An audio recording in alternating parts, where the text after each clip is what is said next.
చేసినా విశ్వాసం ఉండదు. అందుకు ప్రత్యక్ష ఉదాహరణ టర్కీ.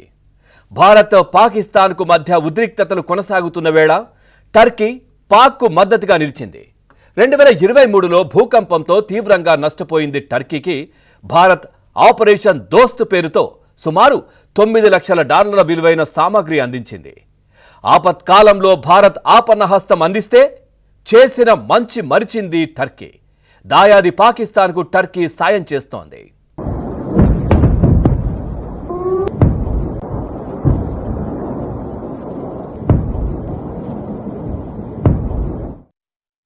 గురువారం రాత్రి భారత్పై సుమారు 400 డ్రోన్లతో పాకిస్తాన్ దాడికి ప్రయత్నించింది.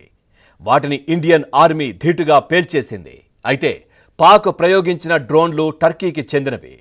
టర్కీ మేడ్ ఆసిస్ గాడ్ సోంగార్ కేటగిరీకి చెందిన డ్రోన్లుగా భారత సైన్యం గుర్తించింది. అంటే భూకంపం సమయంలో టర్కీ సాయం చేసిన మనకు వెన్నుపోటు పొడుస్తూ పాక్కు డ్రోన్లు సరఫరా చేసిందంటూ నెటిజన్లు సోషల్ మీడియాలో కామెంట్లు చేస్తున్నారు.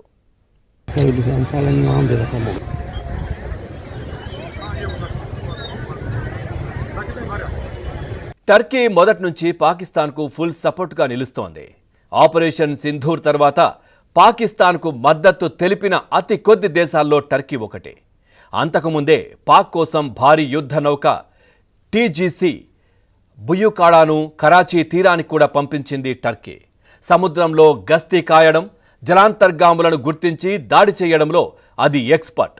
ఇలా యుద్ధ నౌకలు, డ్రోన్లు, నైతిక మద్దతుతో పాకిస్తాన్కు బలమైన మద్దతుదారుగా నిలుస్తోంది.